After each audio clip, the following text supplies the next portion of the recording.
Sunday mornings used to be Daniel Mercer's favorite part of the week. The sunlight streaming through the stained glass windows, the quiet hum of worship music as people found their seats, the familiar warmth of a place that once felt like home. But now, Sunday mornings were silent. 2 weeks had passed since the promotion. Daniel hadn't stepped foot in church since. At first, he told himself it was just temporary. "I just need time," he whispered one morning while sitting on his couch, staring at the ceiling. But time didn't make it easier. Every time he thought about church, one image kept replaying in his mind. Caleb's face, the laughter during lunch breaks, the prayers they had shared, the conversations about faith. All of it suddenly felt fake. Daniel turned off the alarm that reminded him about Sunday service. He didn't even bother getting dressed. Weeks turned into months.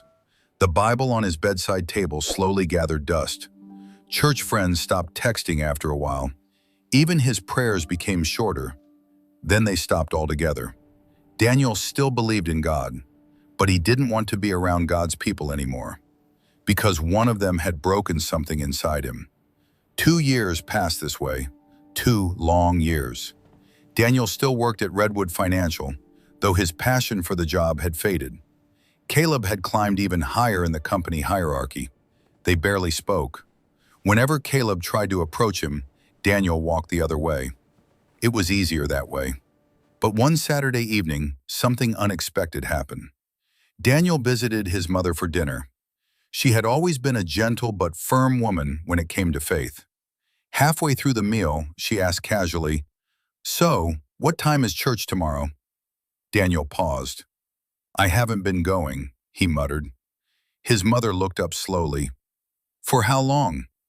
Daniel pushed his food around his plate. "A while." She studied his face. Then she said something that made him uncomfortable. "2 years isn't a while, Daniel." He looked up sharply. "You've been counting?" She nodded softly. "Every Sunday." Daniel looked away. "You don't understand," he said quietly. His mother leaned forward. "No, I think I do." Her voice was calm but firm. "You stopped going because someone hurt you." Daniel clenched his jaw. "That's not it." But even he knew that wasn't true. His mother sighed. "Daniel, people will fail you, even Christians." He stayed silent. "But church was never about them," she continued. "It was about God." Daniel felt something stir inside him, something he had been trying to bury for 2 years. His mother reached across the table and squeezed his hand. "Tomorrow morning," she said gently, "just go back once." Daniel didn't answer, but that night he couldn't sleep. And the next morning, for the first time in 2 years, Daniel drove toward the church he once loved. He took a deep breath as he walked toward the entrance. But the moment he stepped inside, his entire body froze. Because standing at the front door, greeting people with a bright smile, wearing an usher badge, was the last person he ever expected to see, Caleb Wright. And Caleb had just noticed him. Before you continue, take a moment. Have you ever trusted someone so deeply only for them to betray you? Daniel believed in his friend, but now he must choose: forgive or let the pain push him away. What would you do?